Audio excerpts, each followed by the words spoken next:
Look up at the night sky on a clear evening. Those twinkling points of light aren't just distant decorations scattered across the darkness. They're entire solar systems, each with their own collection of planets, moons, asteroids, and comets. For thousands of years, we assumed that what we saw in our own cosmic neighborhood was normal, typical, just the way things were everywhere. But something shocking has happened over the last 3 decades. As our telescopes have grown more powerful and our detection methods more sophisticated, we've discovered thousands upon thousands of alien worlds orbiting distant stars. And here's the stunning revelation that's rewriting astronomy textbooks. Our solar system appears to be incredibly, almost impossibly rare. Think about this for a moment. When you imagine a typical planetary system, you probably picture something like ours: small, rocky planets close to the star, giant gas planets farther out, everything orbiting in roughly circular paths on the same flat plane. It seems logical, orderly, like the natural way things should arrange themselves. But nature, as we're learning, doesn't always follow our expectations. The first exoplanet orbiting a Sun-like star was discovered in 1995 by astronomers Michel and Didier Queloz. They were studying a star called 51 Pegasi, located about 50 light-years from Earth. What they found defied everything astronomers thought they understood about planetary systems. Orbiting this distant sun was a planet roughly half the mass of Jupiter, our solar system's largest giant. But here's what made no sense. This massive world wasn't orbiting at a comfortable distance like Jupiter does. It was hugging its star incredibly closely, completing one orbit every 4 days. 4 days. Jupiter takes nearly 12 years to circle our Sun. Astronomers were baffled. How could a gas giant exist so close to its star? According to every model of planetary formation, giant planets should form far from their stars where it's cold enough for ice and gas to accumulate. These worlds, which came to be called hot Jupiters, weren't supposed to exist. Yet there one was, undeniably real, its existence confirmed through the subtle wobble it caused in its parent star's motion. That discovery opened the floodgates. As detection methods improved, astronomers began finding planetary systems that looked nothing like ours. They discovered super-Earths, rocky planets several times more massive than our world, orbiting closer to their stars than Mercury orbits our Sun. They found mini-Neptunes, ice giant worlds intermediate in size between Earth and Neptune, types of planets that simply don't exist in our solar system. They discovered systems where giant planets orbit in wildly elongated ellipses, swinging from scorching proximity to frozen distances. They found planets orbiting binary stars, worlds that experience sunrises and sunsets from 2 different suns, just like the fictional Tatooine from Star Wars. Each new discovery reinforced a troubling pattern. The universe's planetary systems display extraordinary diversity, but our orderly arrangement of small inner planets and distant outer giants appears to be uncommon, perhaps even exceptional. Why does this matter? Because understanding planetary systems isn't just about cataloging distant worlds. It's about understanding how planets form, how solar systems evolve, and ultimately, how common Earth-like worlds capable of supporting life might be throughout the cosmos. Let's talk numbers for a moment, because the scale of what we've discovered is staggering. As of January 2026, astronomers have confirmed the existence of more than 5,600 exoplanets across roughly 4,000 planetary systems. That might sound like a lot, and it is, but it represents just the tiniest fraction of what's actually out there. Our Milky Way galaxy contains somewhere between 100 billion and 400 billion stars. Most of those stars, we now believe, host at least one planet. That means there could be hundreds of billions of planetary systems in our galaxy alone, and there are an estimated 2 trillion galaxies in the observable universe. We're not just talking about a handful of exceptions to the rule. We're talking about a cosmic census that's revealing the true architectural diversity of planetary systems, and in that vast catalogue, ours looks increasingly unusual.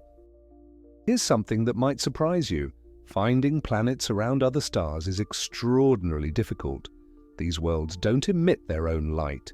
They're tiny compared to their parent stars and lost in the overwhelming glare.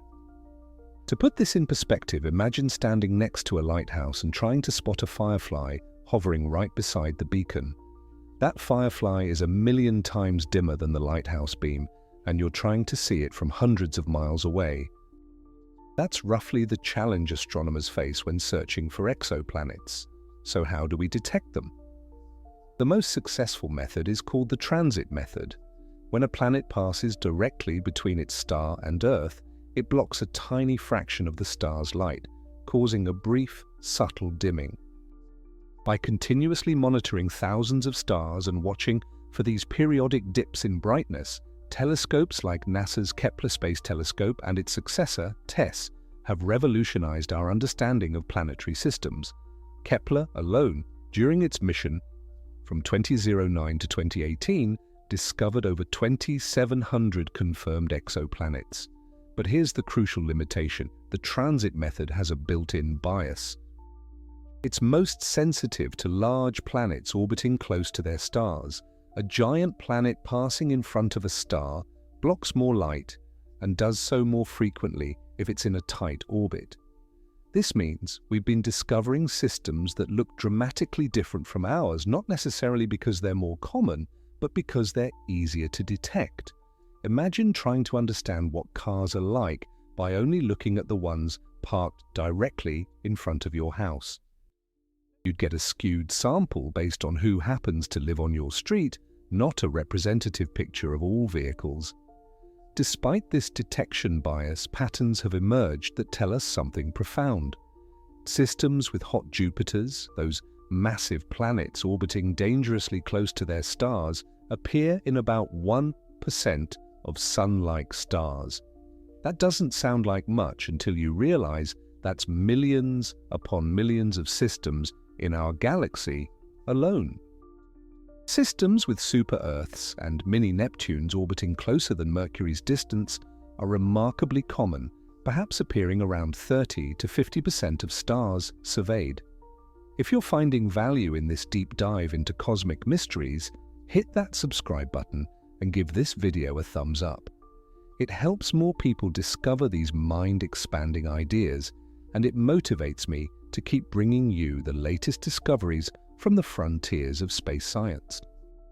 Meanwhile, systems that look like ours, with small rocky planets in inner orbits and gas giants safely distant in outer orbits, have been much harder to find. Part of that difficulty is absolutely due to detection bias. Finding a Jupiter analog requires watching a star for over a decade to catch even a single transit, or to measure the subtle gravitational wobble such a distant planet creates. Most exoplanet surveys simply haven't been running long enough to reliably detect these systems. But even accounting for these observational limitations, preliminary estimates suggest that solar systems architecturally similar to ours might make up only 10 to 15% of planetary systems, possibly even less. Let's dig deeper into what makes our solar system so peculiar. When you look at the architecture of our cosmic home, several features stand out, and each one becomes more remarkable the more we learn about other planetary systems. First, there's the spacing and arrangement of our planets. We have 4 relatively small, rocky worlds in the inner solar system: Mercury, Venus, Earth, and Mars. These terrestrial planets are composed primarily of rock and metal, with thin atmospheres or none at all.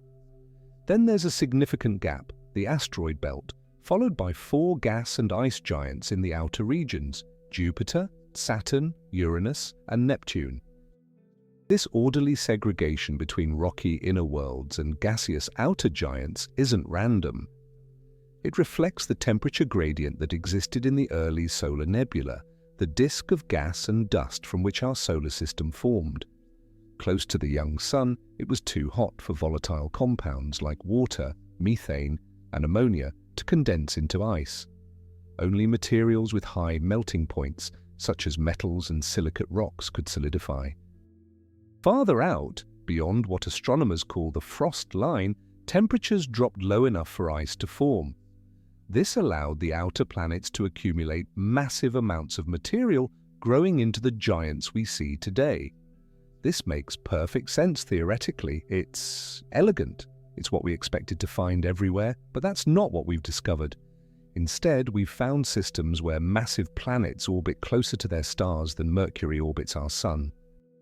We've found rocky planets larger than Earth squeezed into orbits that take just days to complete. We've found architectures that seem to violate the very principles that shaped our solar system.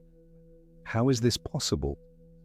The answer lies in something called planetary migration. When planets form within a disk of gas and dust, they don't necessarily stay where they were born. Gravitational interactions between planets and the remaining disk material can cause planets to spiral inward toward their star or drift outward away from it. In some systems, this migration can be dramatic and violent. Imagine Jupiter forming beyond the frost line, just as it did in our solar system, but then beginning a slow inward spiral. As it migrates, its immense gravity disrupts everything in its path. Smaller planets are either flung out of the system entirely or sent crashing into the star. The asteroid belt is scattered. Inner rocky planets are destabilized. By the time Jupiter settles into a close orbit, the entire system has been fundamentally reorganized. What remains looks nothing like the orderly arrangement we see around our Sun. This process, called Type II migration when it involves giant planets, appears to have been common in the early universe. Computer simulations show that in many protoplanetary disks, conditions favor significant planetary migration. Gas density, disk mass, turbulence levels, all of these factors influence whether planets stay put or wander. In our solar system, something prevented this catastrophic migration. Jupiter may have migrated inward somewhat during the solar system's youth, a scenario called the Grand Tack hypothesis, but if it did, it stopped and reversed course, settling into its current distant orbit. Why our giant planets behave differently remains one of astronomy's great mysteries. Second, there's the circular nature of our planets' orbits. If you look at a diagram of the solar system, you'll notice that planetary orbits are nearly circular, not wildly elongated ellipses. Astronomers describe orbital shapes using a value called eccentricity. A perfect circle has an eccentricity of 0. A highly elongated ellipse approaches an eccentricity of 1. Earth's orbit has an eccentricity of just 0.017. Even Mars, with the most eccentric orbit of the major planets, sits at only 0.093. Our orbits are remarkably circular. Many exoplanetary systems don't share this characteristic. Astronomers have discovered planets with orbital eccentricities of 0.5, 0.7, even higher. These worlds experience extreme variations in temperature as they swing from near their star to far away and back again. Such eccentric orbits are typically the result of gravitational interactions, often violent encounters between planets that destabilize initially circular paths. In some cases, planets gravitationally eject each other from the system, with survivors left in wildly elliptical orbits. In other cases, the presence of multiple stars in the system creates complex gravitational environments that prevent circular orbits from forming or persisting. Our solar system's circular orbits suggest a relatively calm formation history.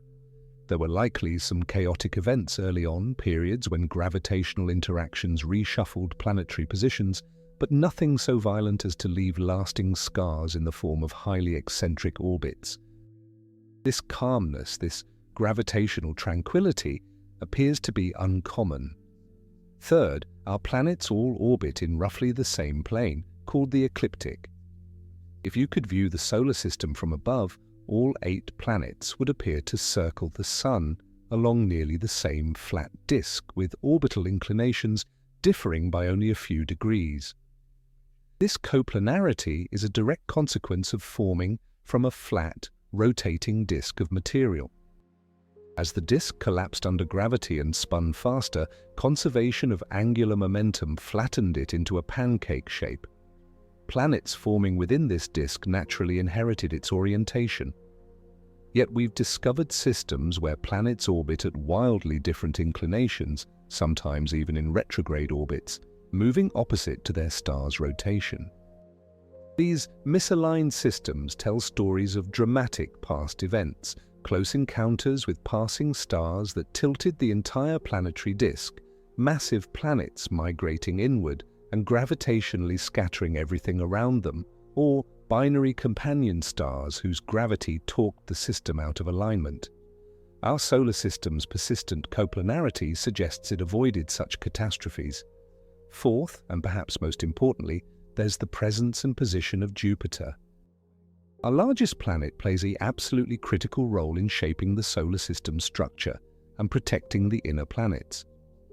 Jupiter's immense mass, 318 times that of Earth, makes it a gravitational giant. Its gravity has shaped the asteroid belt, preventing the rocky debris there from coalescing into a planet. It has acted as a cosmic vacuum cleaner, attracting comets and asteroids that might otherwise have bombarded the inner planets.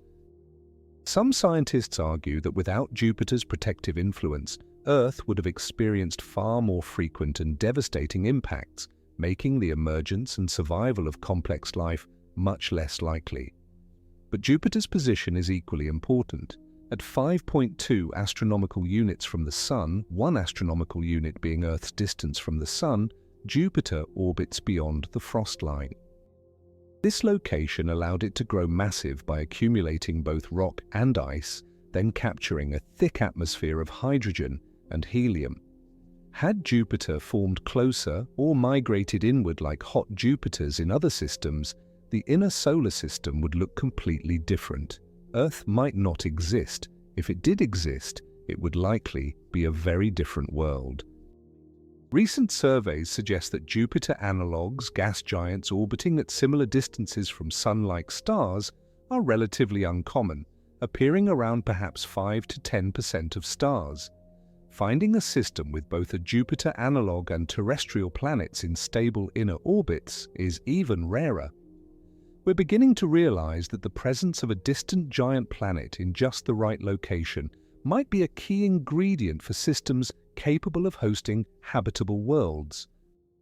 Fifth, let's talk about the absence of certain types of planets. Our solar system contains no super-Earths or mini-Neptunes, planetary types that are incredibly common elsewhere. Super-Earths are rocky planets with masses between Earths and Neptunes, typically ranging from 2 to 10 Earth masses. Mini-Neptunes are slightly larger, with thick atmospheres of hydrogen and helium surrounding rocky or icy cores.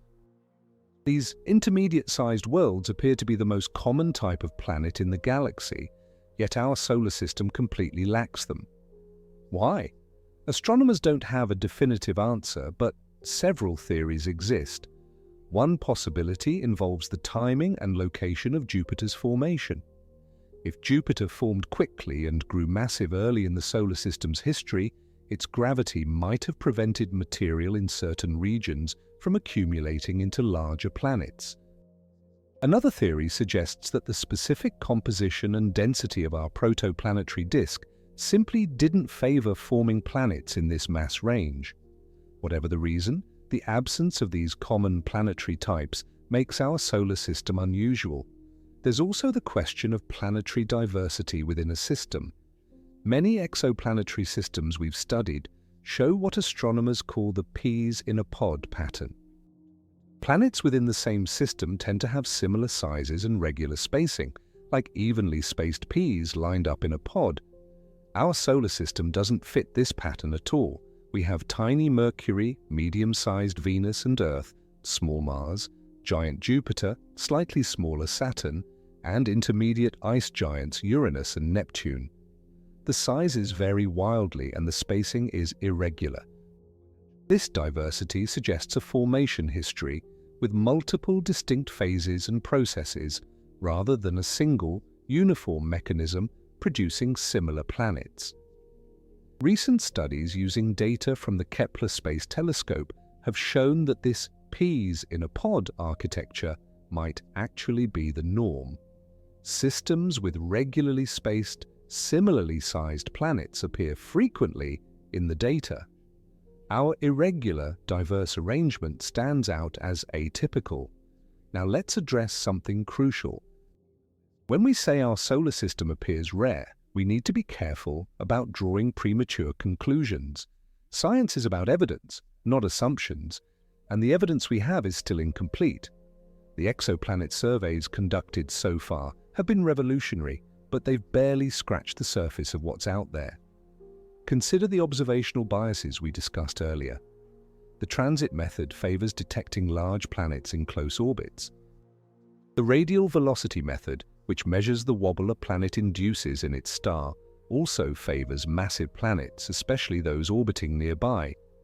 Both techniques struggle to find Earth-sized planets in Earth-like orbits around Sun-like stars.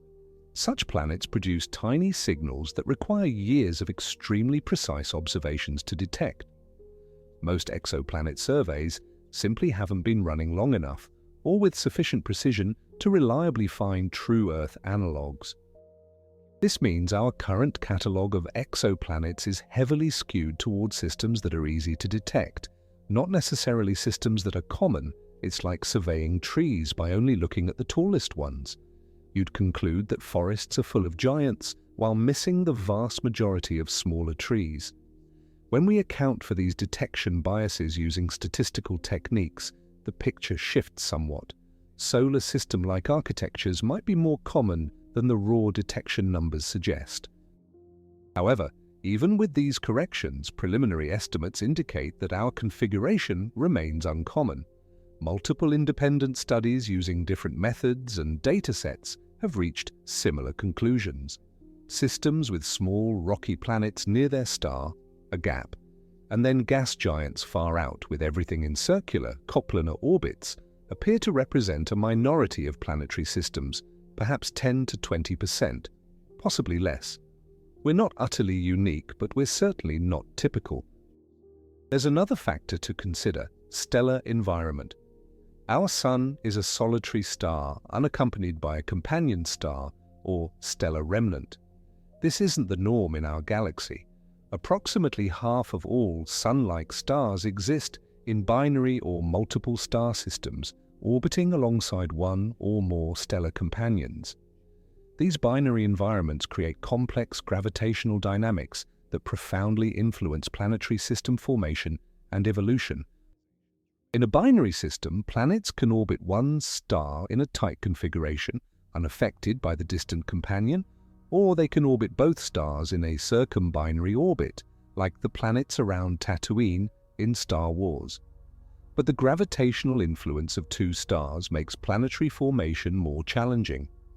The companion star can truncate the protoplanetary disk, limiting the amount of material available for planet formation.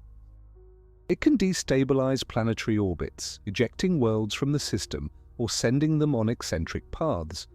Binary systems tend to produce different planetary architectures than solitary stars. Our Sun's solitary status may be another ingredient in the recipe that produced our unusual solar system.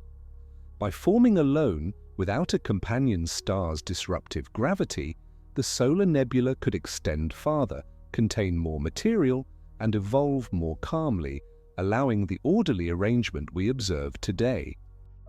Let's shift perspective for a moment and think about what this rarity might mean. If solar systems like ours are uncommon, and if our specific architecture is important for habitability, then planets capable of supporting life as we know it might be rarer than we once hoped. This has profound implications for the search for extraterrestrial intelligence and our understanding of life's prevalence in the universe. For decades, the Drake equation has provided a framework for estimating the number of communicative civilizations in the galaxy. One term in that equation represents the fraction of stars with planets, another the number of planets per star that could potentially support life. When we assumed that most planetary systems resembled ours, these numbers seemed encouraging. But But if Earth-like planets in stable, habitable orbits within solar system-like architectures represent only a small fraction of systems, those estimates must be revised downward. This doesn't mean we're alone. Even if only 10% of stars host solar system analogues and only a fraction of those systems contain habitable worlds, the sheer number of stars in the galaxy, hundreds of billions, still yields potentially millions of habitable planets. But it does suggest that life-bearing worlds might be more scattered, more isolated from one another than optimistic scenarios predicted.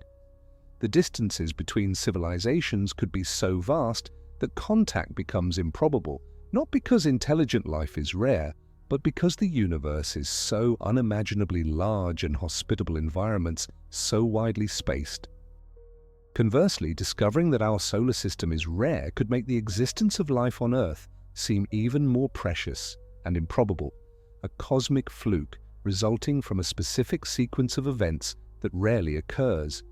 It elevates our responsibility to protect and preserve the biosphere we've inherited, knowing it might be one of only a relative handful of worlds where complex life has emerged. But let's not get ahead of ourselves. There's another possibility, one that should temper any conclusions about cosmic loneliness. Perhaps life is more adaptable than we imagine. We've spent decades searching for Earth-like planets in Earth-like orbits, assuming life requires conditions similar to those that gave rise to us. But life on Earth exists in astonishing diversity, thriving in environments we once thought utterly sterile: deep-sea hydrothermal vents, acidic hot springs, frozen Antarctic lakes beneath miles of ice, even inside nuclear reactors. If life can adapt to such extremes on Earth, why couldn't it arise in solar systems architecturally different from ours? Perhaps super-Earths with thick atmospheres harbor life in their clouds. Maybe mini-Neptunes host life in subsurface oceans beneath their hydrogen envelopes. Moons orbiting gas giants like Jupiter's Europa or Saturn's Enceladus show evidence of liquid water oceans beneath icy crusts and are considered prime candidates for extraterrestrial life within our own solar system.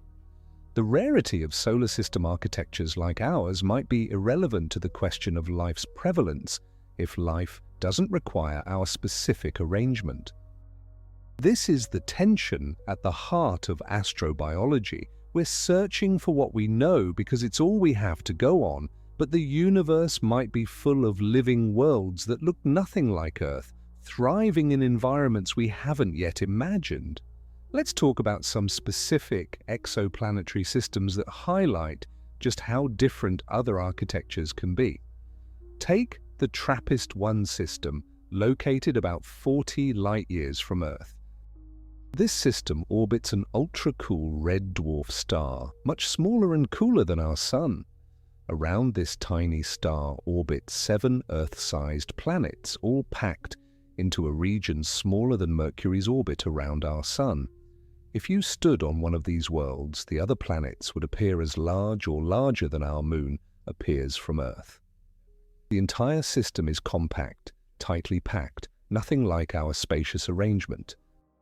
3 of these planets orbit within the star's habitable zone, the region where temperatures might allow liquid water to exist on their surfaces. But there's a catch. Red dwarf stars are turbulent, prone to violent flares that blast their surroundings with radiation. Planets orbiting so closely would be subjected to intense radiation that could strip away atmospheres and sterilize surfaces. Recent observations by the James Webb Space Telescope have suggested that at least some of these planets lack thick atmospheres, possibly having lost them to stellar activity. The TRAPPIST-1 system, despite its Earth-sized worlds in the habitable zone, might be hostile to life precisely because its architecture is so different from ours. Or consider the Kepler 16 system, which hosts a genuine Tatooine-like planet. Kepler 16b orbits 2 stars, a binary pair that circles each other every 41 days. The planet's orbit takes it around both stars in a wide loop, experiencing the combined gravitational pull of two suns. Standing on this world, you'd witness spectacular double sunrises and sunsets. But the gravitational complexity of this environment made planetary formation difficult. Kepler 16b is alone in its system, a single gas giant with no companions. The disruptive gravity of the binary stars likely prevented other planets from forming or surviving. Then there's the HD 80606 system, home to one of the most extreme exoplanets ever discovered.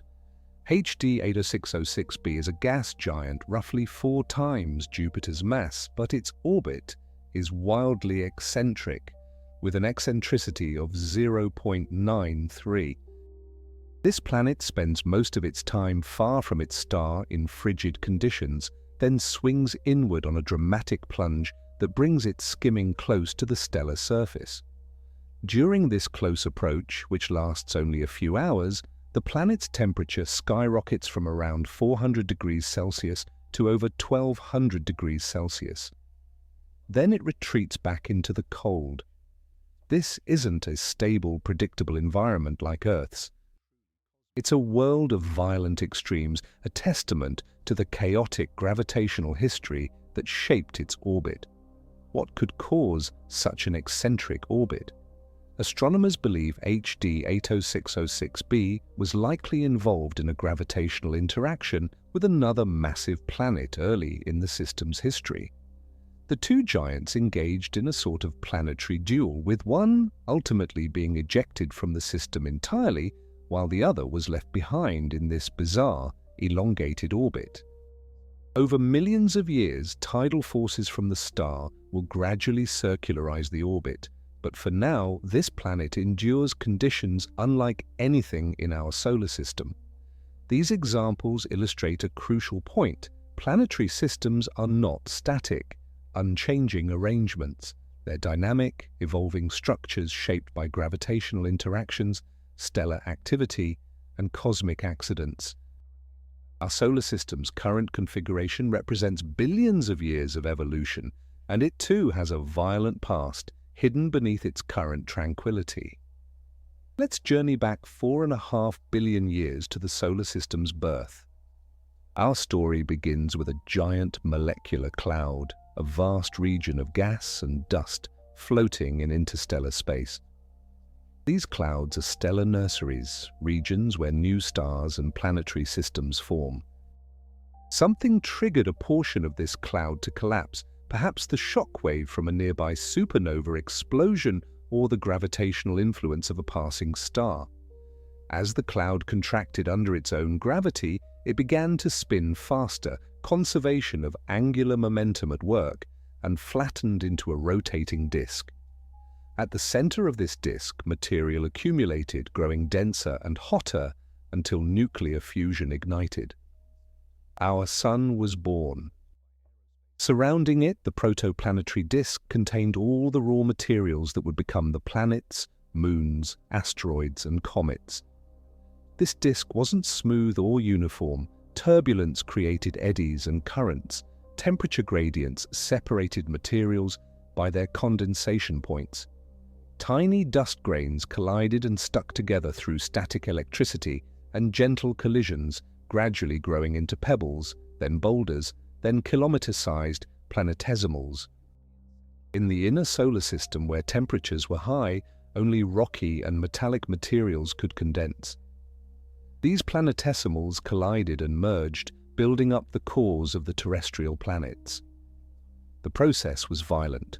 Countless impacts, some catastrophic, shaped these worlds.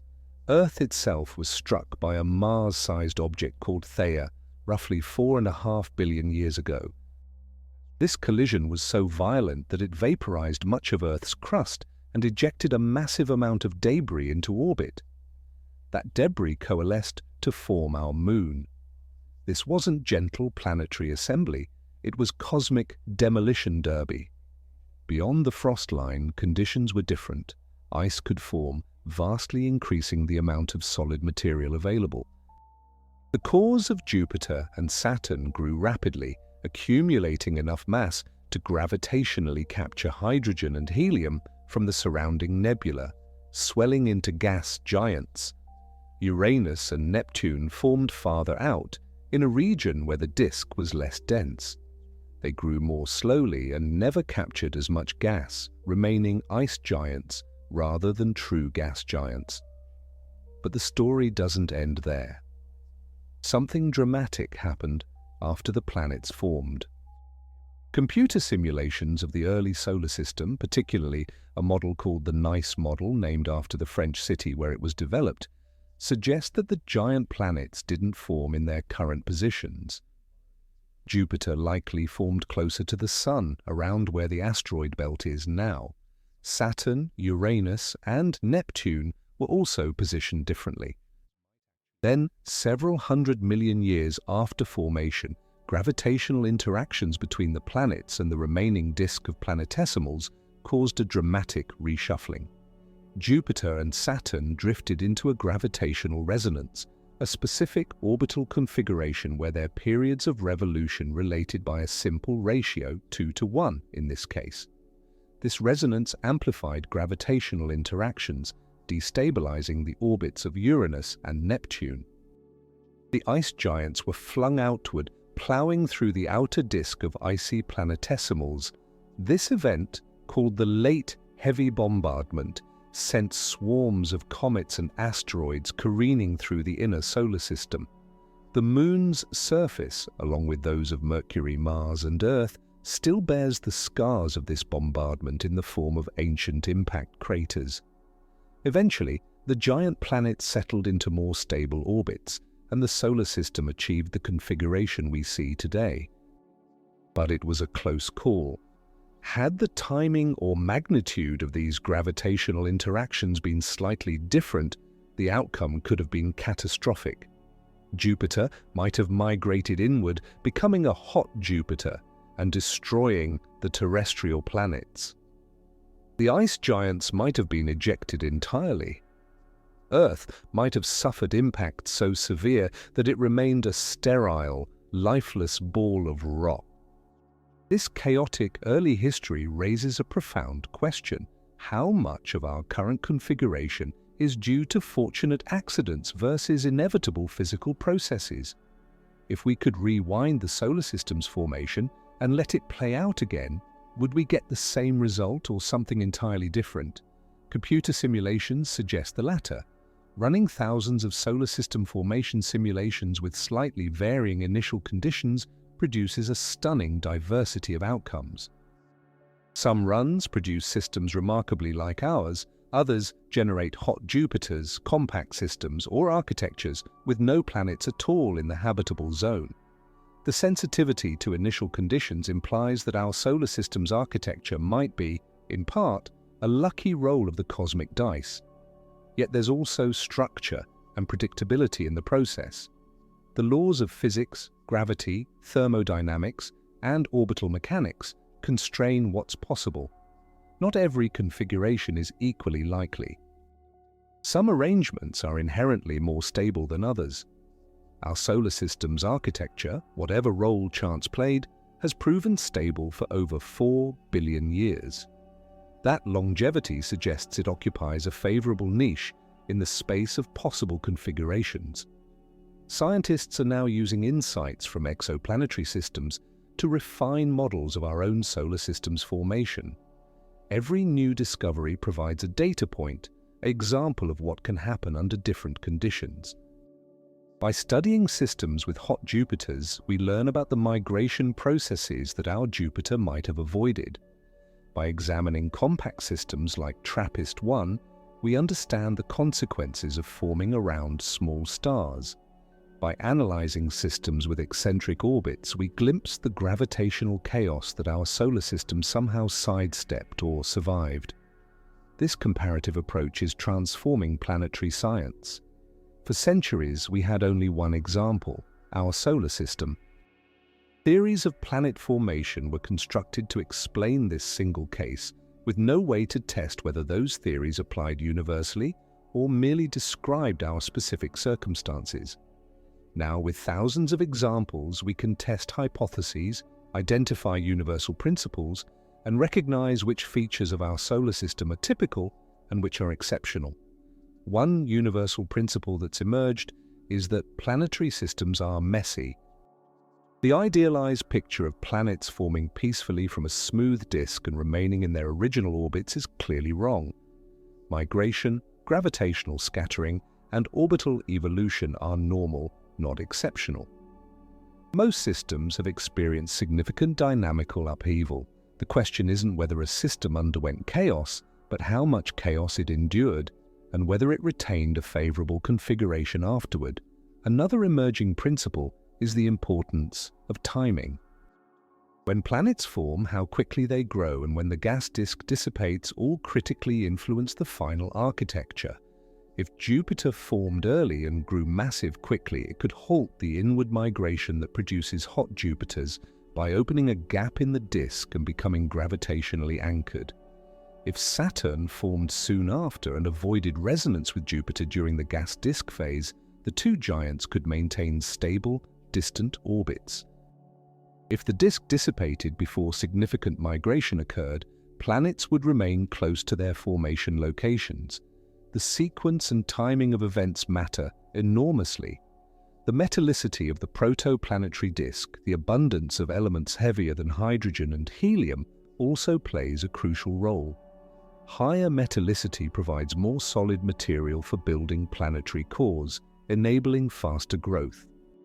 Studies have shown that stars with higher metallicity are more likely to host gas giant planets, supporting the idea that abundant solid material helps cores grow large enough to capture gas before the disk dissipates. Our Sun's metallicity is typical for stars in our galactic neighborhood, neither exceptionally high nor low. Yet even small variations in metallicity can influence planetary outcomes, adding another layer of sensitivity to formation conditions. Let's explore another factor that might make our solar system special: its location within the Milky Way galaxy. We live in what astronomers sometimes call the galactic habitable zone, a region of the galaxy where conditions are favorable for life-supporting planetary systems. This isn't just about having planets in the right orbits around their stars, it's about being in the right neighborhood of the galaxy itself. Our Sun orbits the galactic center at a distance of roughly 26,000 light-years, placing us in a relatively calm region between spiral arms. The Milky Way is a barred spiral galaxy with great sweeping arms of stars, gas, and dust rotating around the central bulge. These spiral arms aren't solid structures, they're density waves, regions where stars and gas crowd together temporarily as they orbit.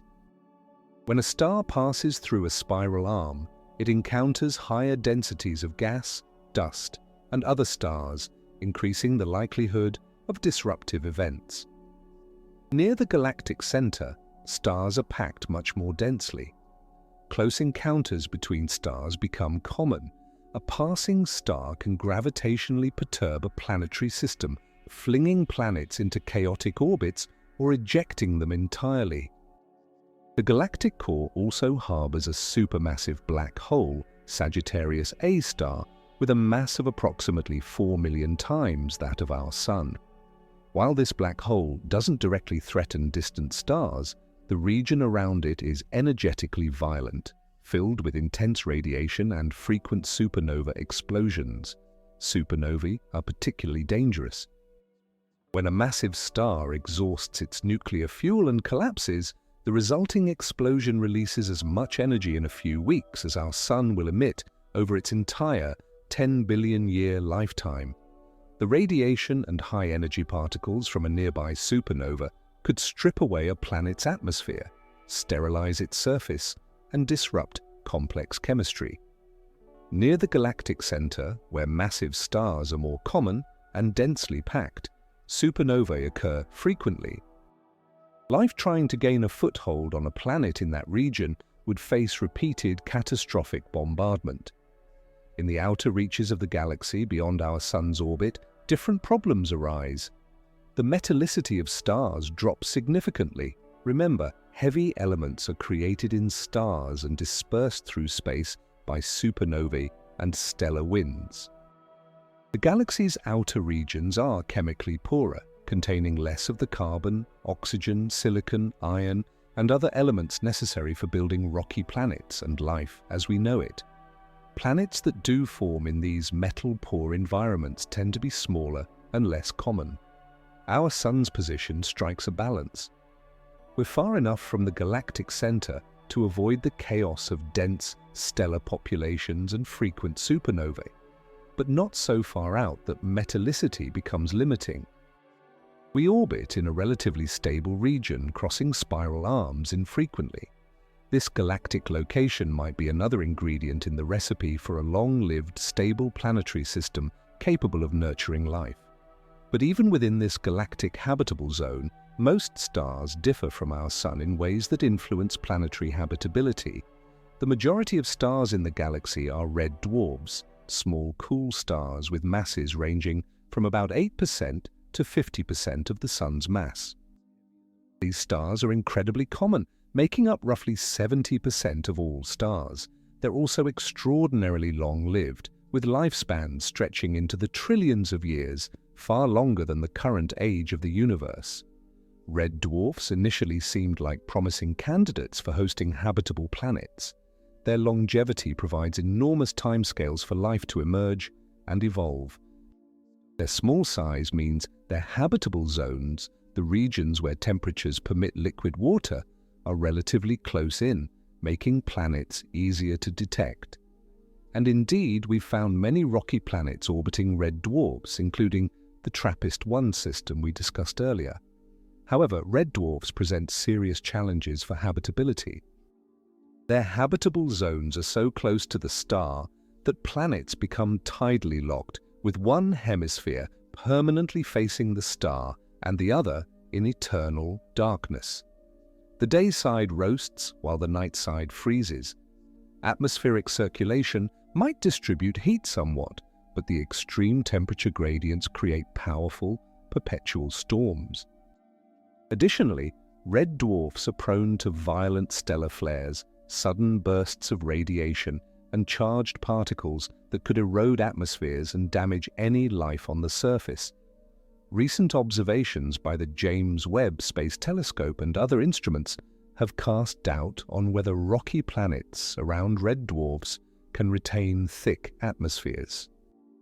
Several promising candidates, including planets in the TRAPPIST-1 system, show signs of being airless or having extremely thin atmospheres, possibly stripped away by intense stellar activity. If this pattern holds, red dwarf planets might struggle to maintain the stable, protective atmospheres necessary for surface life.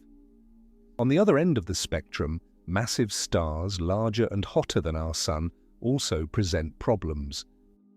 These stars burn through their nuclear fuel quickly, living only millions to tens of millions of years before exploding as supernovae. That's not enough time for complex life to evolve, given that it took nearly 4 billion years for multicellular life to appear on Earth. Even if planets form around these stars, they won't remain habitable long enough for advanced ecosystems to develop. Our Sun is a G-type main sequence star, informally called a yellow dwarf, with a mass roughly in the middle range. It's stable, long-lived, with a lifespan of about 10 billion years, and produces steady energy output without excessive flaring.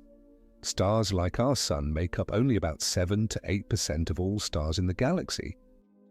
When you combine this rarity with the other factors we've discussed, the requirement for a solar system-like architecture, a location in the galactic habitable zone, and a stable, single-star environment, you begin to see just how specific the conditions might need to be. Let's talk about the search for true solar system analogues, systems that closely resemble our cosmic home.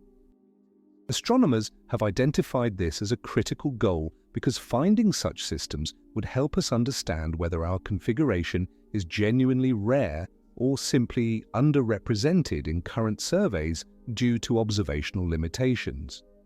The challenge is that detecting solar system analogues requires long-term, high-precision observations.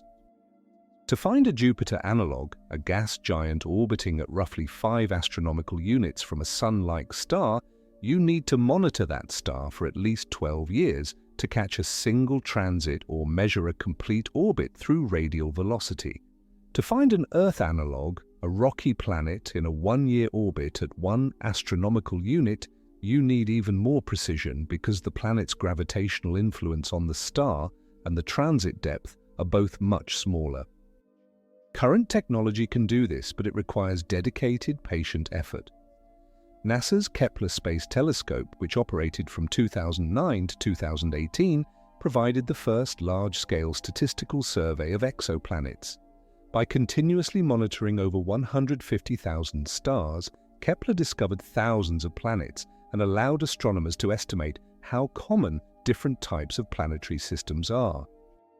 But Kepler's mission duration, though extended beyond its original design, was still too short to reliably detect true Jupiter and Earth analogues simultaneously.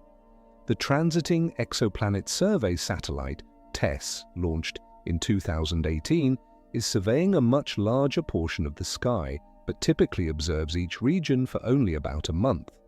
This makes TESS excellent for finding short-period planets, but poorly suited for detecting distant giants or Earth-like worlds in Earth-like orbits.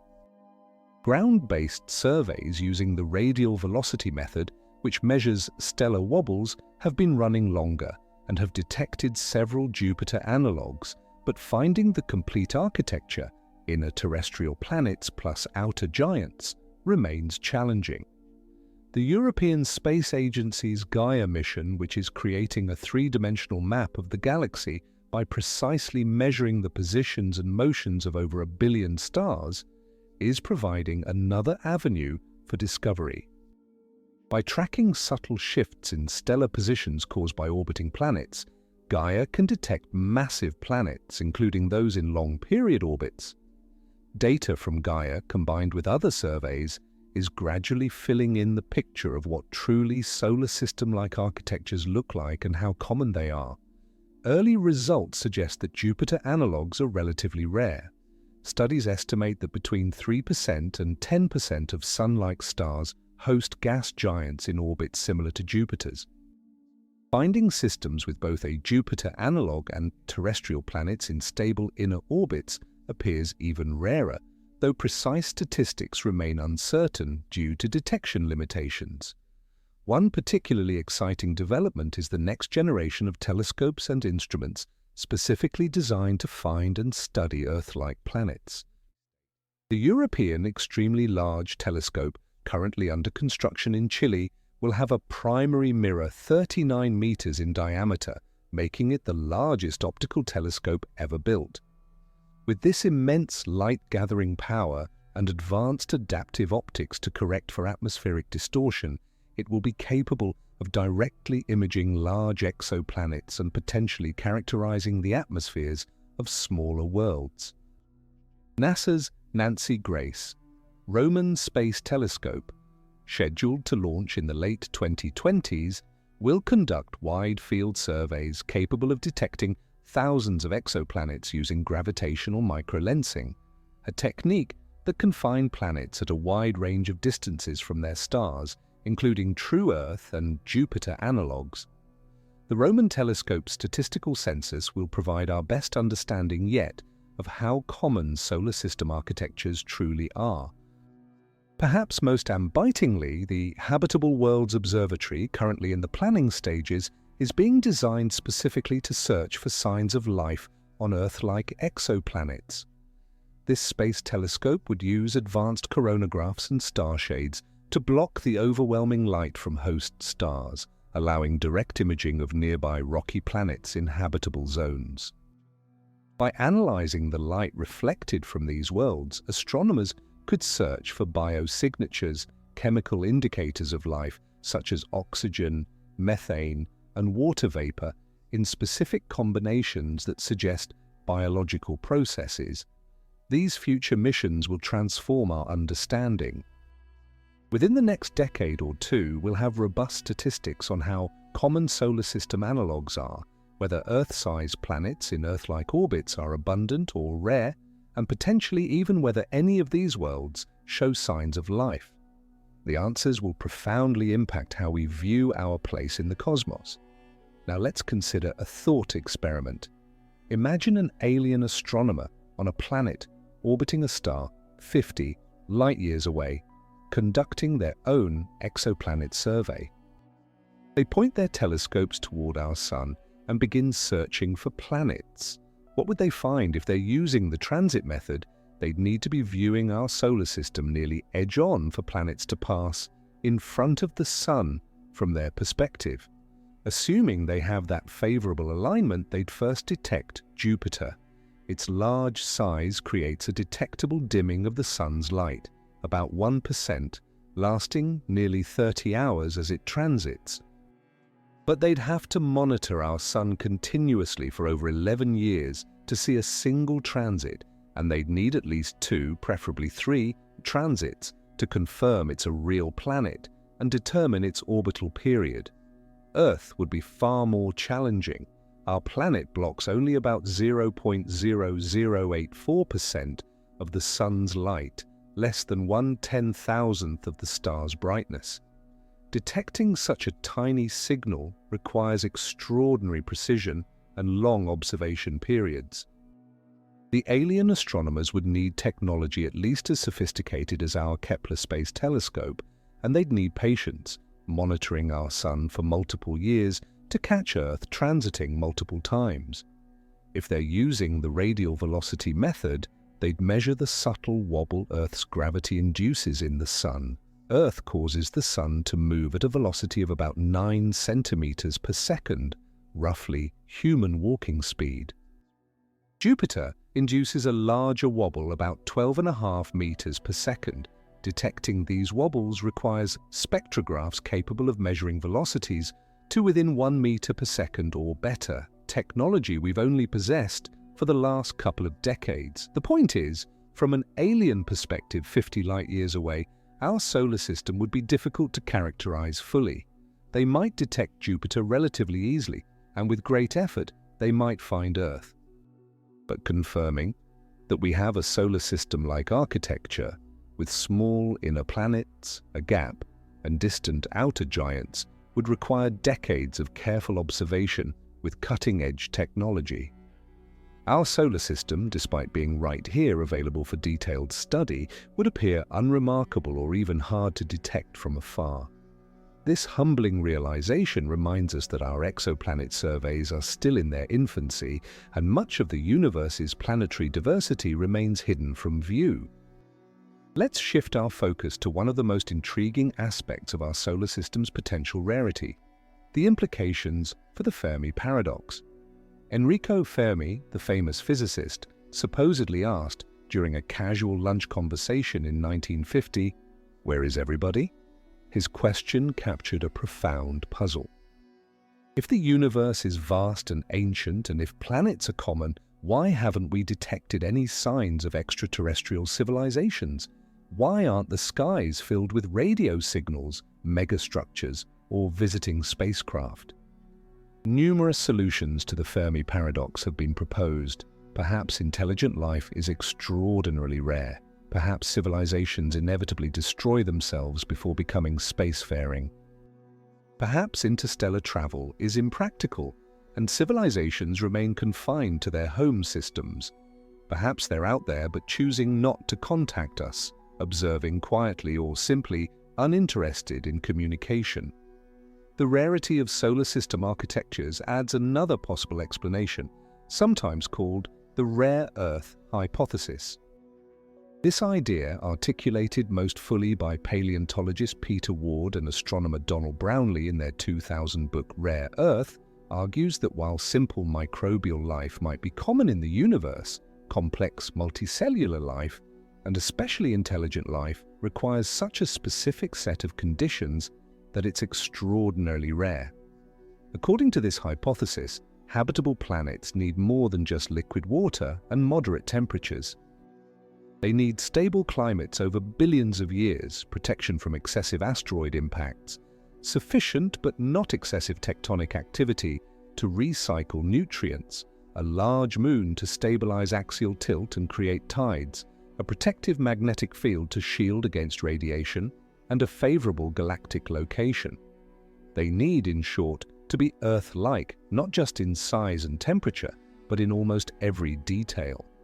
Our solar system's architecture contributes to many of these requirements.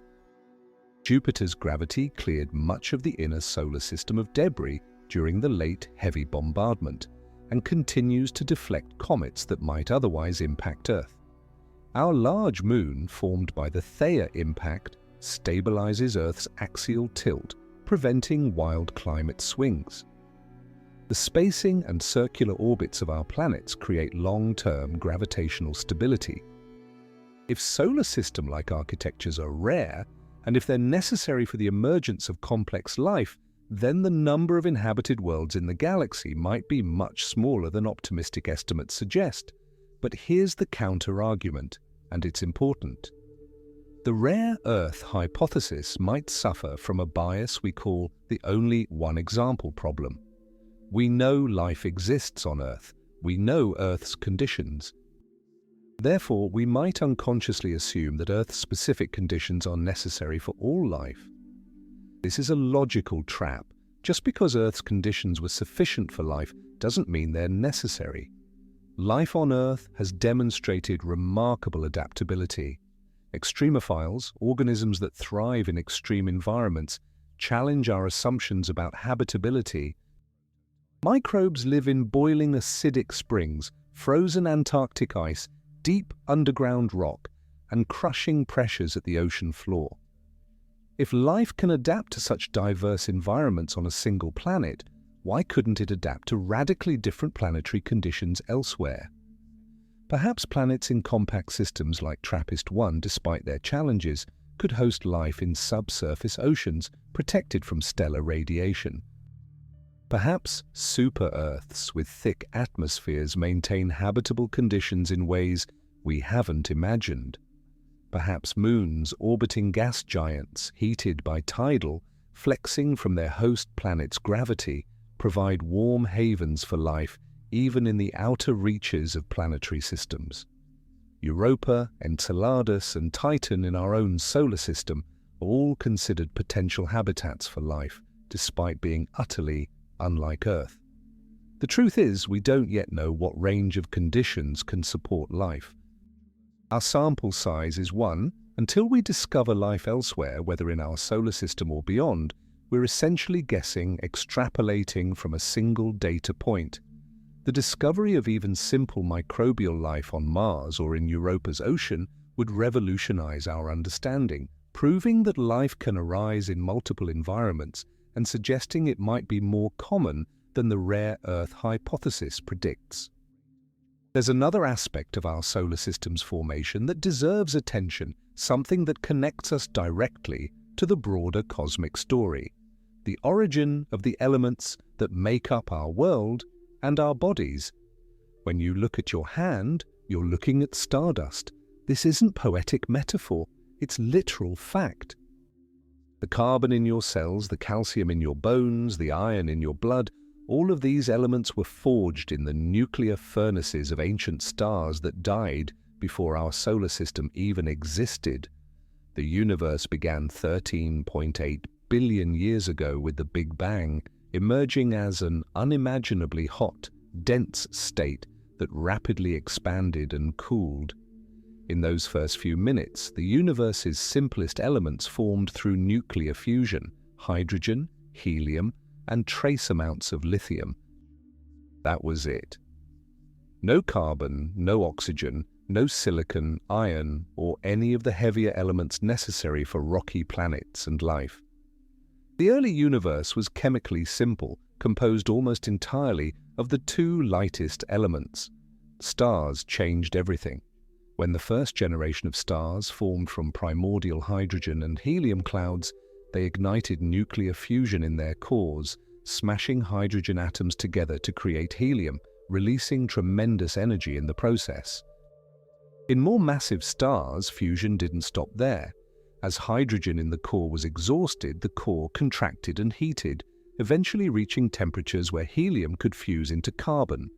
then carbon into oxygen, oxygen into neon, neon into magnesium, continuing up the periodic table through silicon and eventually to iron. Iron is a critical boundary. Fusing elements lighter than iron releases energy, powering the star. But fusing iron requires energy input. When a massive star's core fills with iron, fusion stops. With no outward radiation pressure to balance gravity, the core collapses catastrophically in a fraction of a second. The collapse rebounds in a supernova explosion so violent that it outshines entire galaxies for weeks.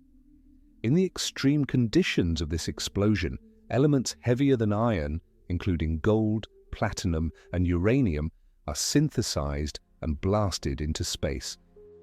These supernova remnants, enriched with newly formed heavy elements, mix with interstellar gas clouds. When new stars form from these enriched clouds, they inherit the chemical legacy of previous stellar generations. Our Sun is a third-generation star, born from a cloud already enriched by multiple cycles of stellar birth, death, and element creation. The rocky planets of our solar system, including Earth, are built from this recycled stardust. This means the metallicity we discussed earlier, the abundance of elements heavier than hydrogen and helium, is directly related to a region's stellar history. Areas with more generations of star formation have higher metallicity. Regions in the outer galaxy or in dwarf galaxies with less vigorous star formation remain metal poor. Our Sun's metallicity reflects its birth in a chemically mature region of the galaxy, where sufficient heavy elements existed to build substantial rocky planets. But there's more. Some elements crucial for life, particularly heavy elements like gold and platinum, aren't efficiently produced in supernovae alone. For decades, astronomers suspected that an additional source was needed. That source was confirmed spectacularly in August 2017, when the LIGO and Virgo gravitational wave detectors observed the collision of two neutron stars, remnants of supernova explosions, in a galaxy 130 million light-years away. Within seconds of the gravitational wave detection, telescopes around the world and in space swiveled to observe the event's optical and gamma-ray counterpart. What they witnessed was a kilonova, an explosion powered by the radioactive decay of heavy elements synthesized during the neutron star collision. Spectroscopic analysis confirmed the presence of gold, platinum, and other heavy elements being created in real time. This single event likely produced more gold than exists in the entire Earth, all forged in milliseconds as ultra-dense neutron matter was flung into space and underwent rapid nuclear reactions. These collisions, though rare, have occurred countless times throughout the galaxy's history. The gold in your jewelry, the platinum in catalytic converters, the uranium in nuclear reactors, all were born in the violent mergers of neutron stars billions of years ago, then incorporated into the molecular cloud that birthed our solar system.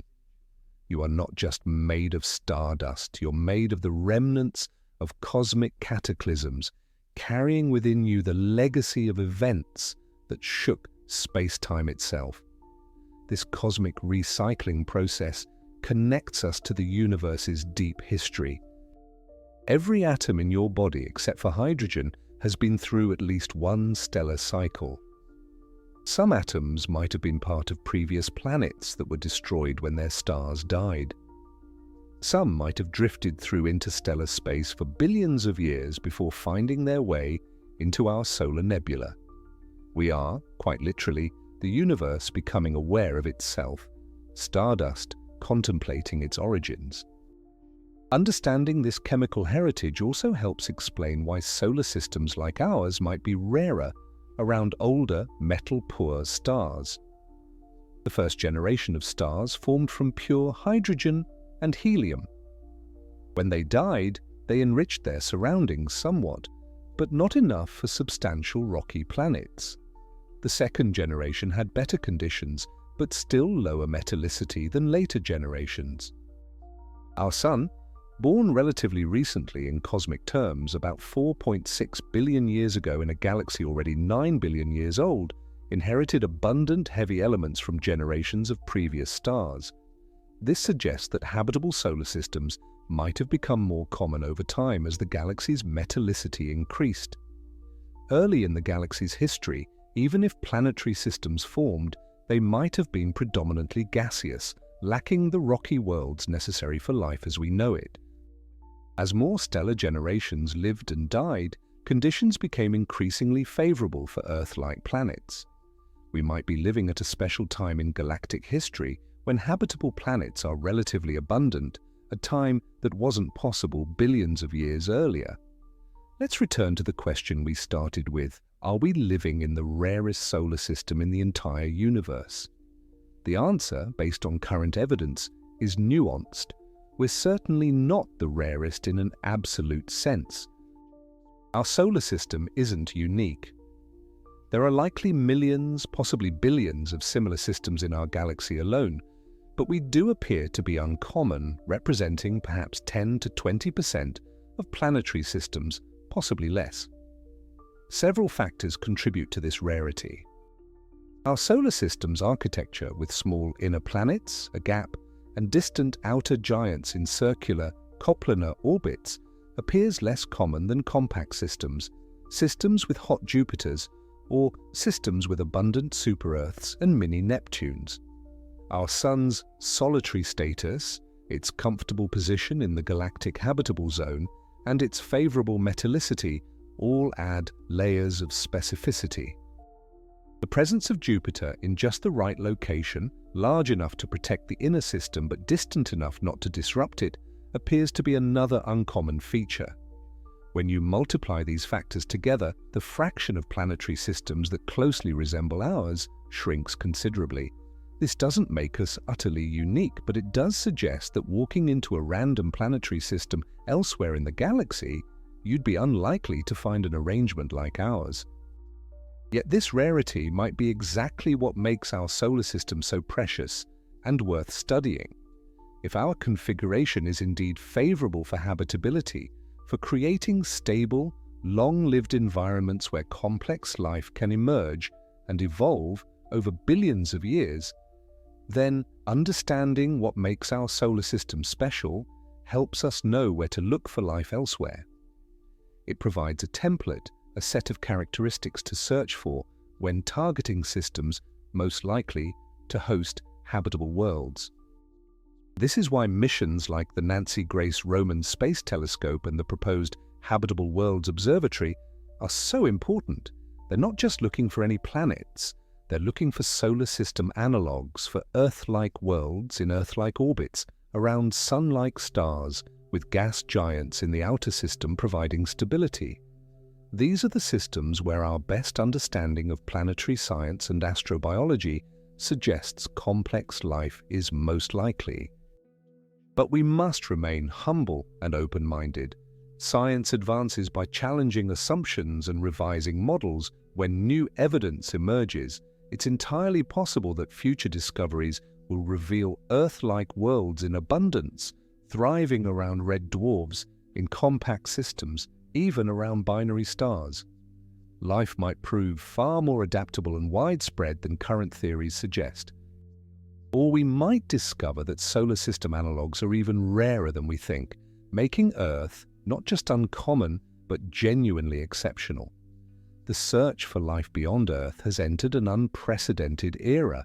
For the first time in human history, we possess the technology to detect biosignatures on distant worlds, to analyze the chemical composition of exoplanet atmospheres, and to make informed estimates about where life is most likely to exist.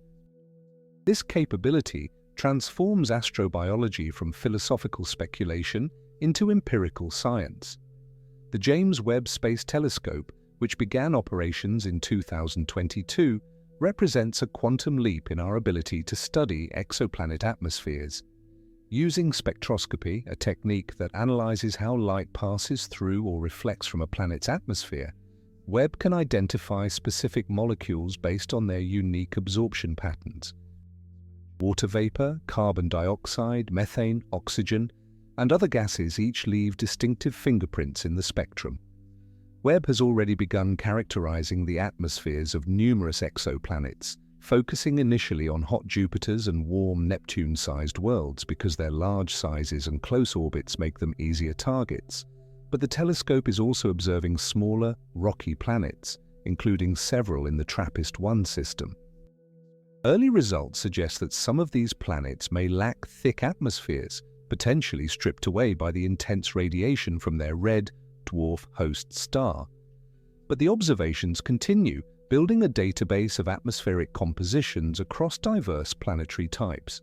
Finding biosignatures requires identifying combinations of gases that are difficult to explain through non-biological chemistry alone. Oxygen is a prime example. On Earth, molecular oxygen makes up 21% of our atmosphere, maintained at this high level by photosynthetic life. Without constant replenishment by living organisms, oxygen would react with surface rocks and other chemicals, disappearing from the atmosphere within a few million years. Detecting abundant oxygen on an exoplanet, especially in combination with methane, which reacts with oxygen, would strongly suggest biological processes are at work. However, interpreting biosignatures is tricky. Oxygen can be produced abiotically through the photodissociation of water vapor, where ultraviolet light splits water molecules into hydrogen and oxygen. Venus produces small amounts of oxygen this way despite being completely lifeless. Methane can be generated by volcanic activity or chemical reactions in hydrothermal systems. No single molecule definitively proves life. Scientists must look for combinations of gases in ratios that indicate disequilibrium chemistry, chemical states that require constant energy input to maintain the kind of energy input that life provides. This is where solar system architecture becomes relevant again. Planets in stable circular orbits with steady energy input from their stars are more likely to maintain long-term atmospheric stability, allowing biosignatures to accumulate to detectable levels. Planets in eccentric orbits experience wild temperature swings that could disrupt atmospheric chemistry. Planets around highly active stars might suffer repeated atmospheric stripping events that prevent biosignatures from persisting. The calm, stable environment provided by solar system-like architectures might not just be favorable for life's emergence, but also for our ability to detect it. Beyond detecting biosignatures in exoplanet atmospheres, scientists are also considering more ambitious searches for technosignatures, evidence of technological civilizations. While biosignatures indicate the presence of any life, technosignatures would reveal intelligence and technology, potentially opening pathways to communication. Traditional SETI, the search for extraterrestrial intelligence, has focused on detecting radio or optical signals deliberately sent by alien civilizations or inadvertently leaking from their technological activities. Since 1960, when astronomer Frank Drake conducted the first systematic search, projects have scanned millions of stars across a wide range of frequencies. So far, no confirmed technosignatures have been detected, though several intriguing signals, like the famous WOW signal detected in 1977, have briefly sparked excitement before defying confirmation or explanation. Modern SETI efforts have expanded to include searches for optical laser pulses, industrial atmospheric pollutants like chlorofluorocarbons that wouldn't occur naturally, and even megastructures like Dyson spheres, hypothetical constructs that would surround a star to harvest its energy. The Breakthrough Listen project, funded by billionaire Yuri Milner, represents the most comprehensive SETI program to date, surveying 1 million nearby stars across a broad spectrum of wavelengths. The silence so far, the absence of detected signals, feeds back into the Fermi paradox.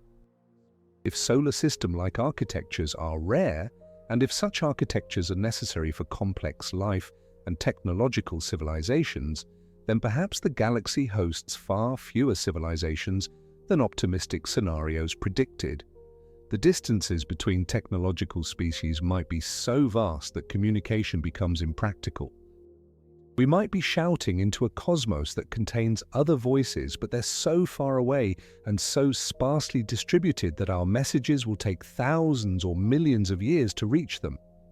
Alternatively, the silence might reflect something about the nature of technological development. Perhaps civilizations don't remain radio loud for long.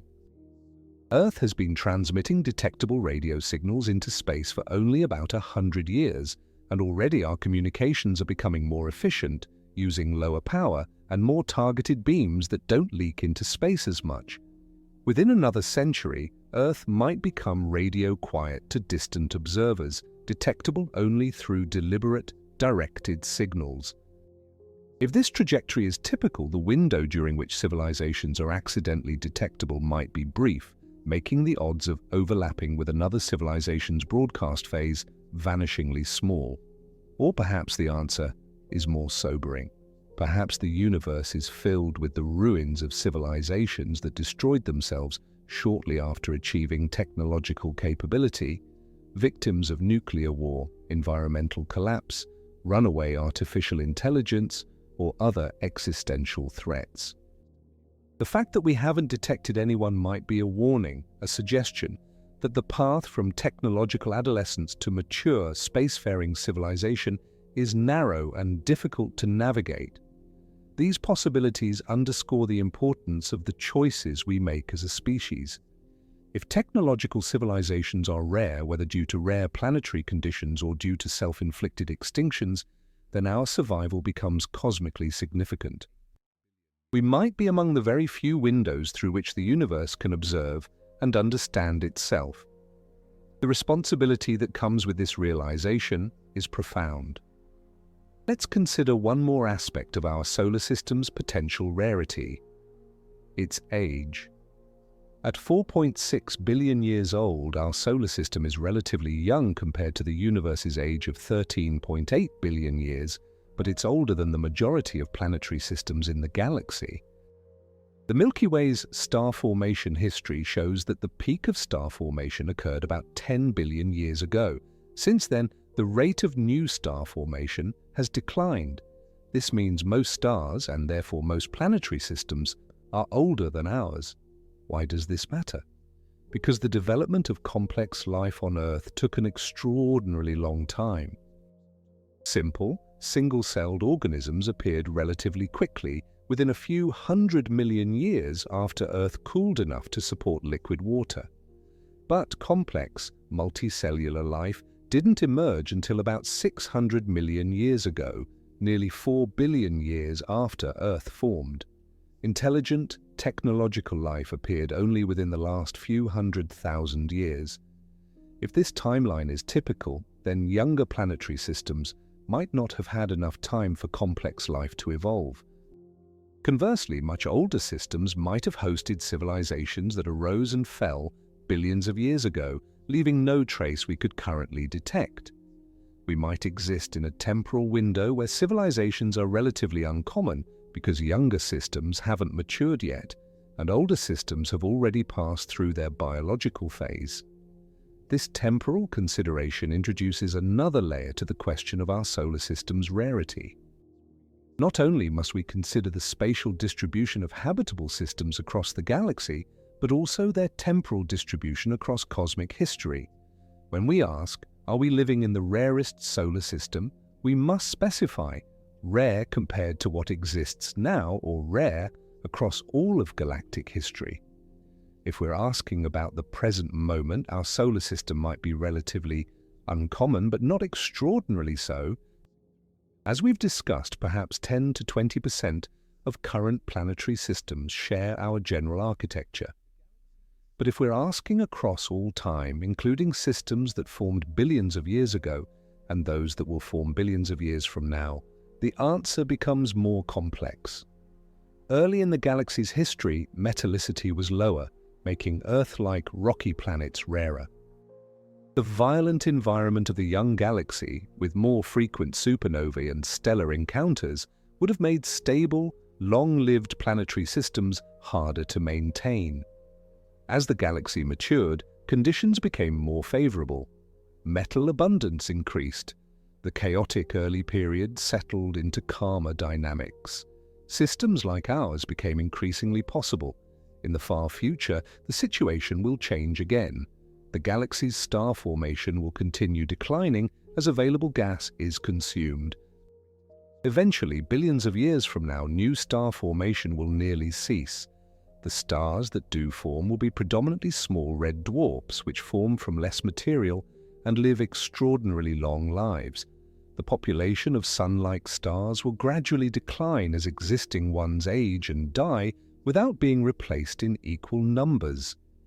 This suggests there might be a galactic habitable age, a period in the galaxy's history when conditions are optimally suited for life-bearing planetary systems. Too early and metallicity is insufficient, the environment too violent. Too late and Sun-like stars become rare, replaced by red dwarfs with their habitable zone challenges. We might be living during this optimal period, when solar system-like architectures are as common as they'll ever be. From this perspective, our solar system isn't just spatially rare within the galaxy. It might also be temporally rare, existing during a specific epoch when conditions favor its type of architecture and the development of complex life. This double rarity, both spatial and temporal, adds weight to the idea that our cosmic address is genuinely special. But let's zoom out even further. We've been discussing our solar system's rarity within the Milky Way galaxy. What about the universe as a whole? Our galaxy contains somewhere between 100 billion and 400 billion stars. That's an enormous number, large enough that even if solar system analogues represent only 1% of systems, there would still be millions or billions of them in our galaxy alone. Now consider that the observable universe contains approximately 2 trillion galaxies. Even if the Milky Way were unique in hosting solar system-like architectures, which it certainly isn't, the sheer number of galaxies ensures that countless similar systems exist across the cosmos. The universe is so vast that even the rarest configurations, if they're physically possible, will occur countless times simply due to the astronomical numbers involved.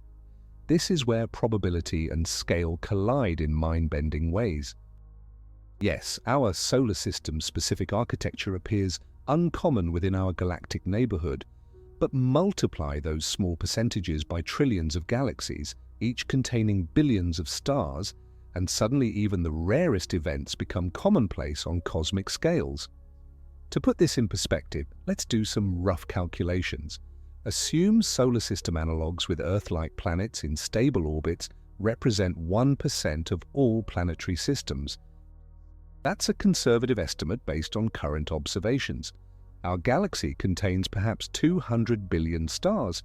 If half of those host planetary systems, that's 100 billion systems. 1% of that is 1 billion solar system analogues in our galaxy. Now multiply by 2 trillion galaxies in the observable universe.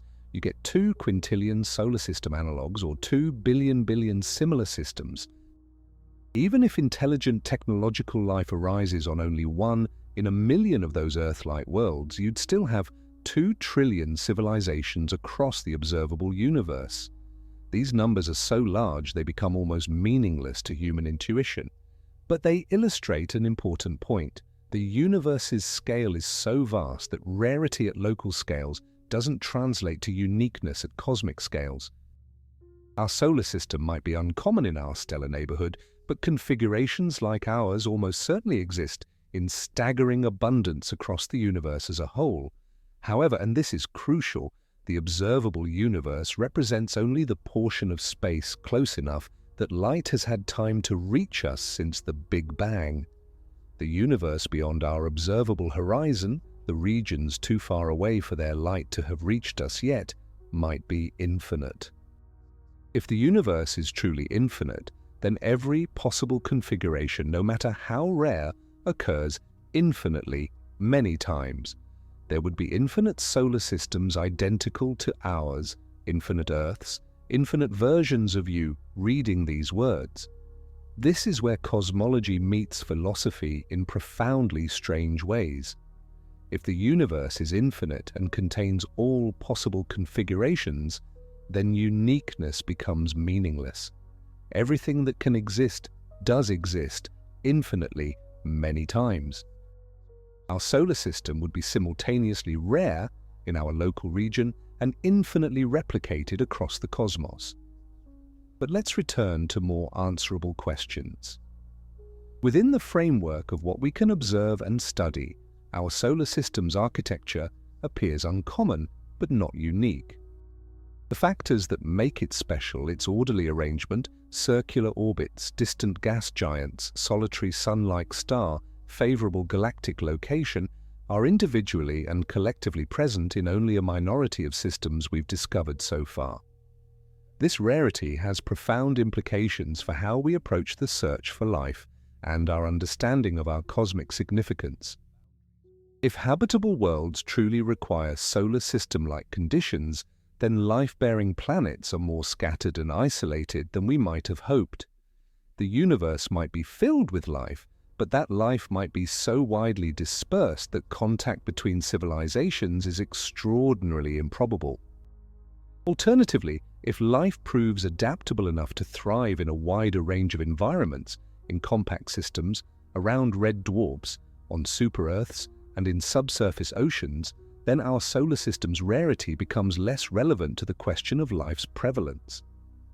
The universe might teem with life despite most systems looking nothing like ours.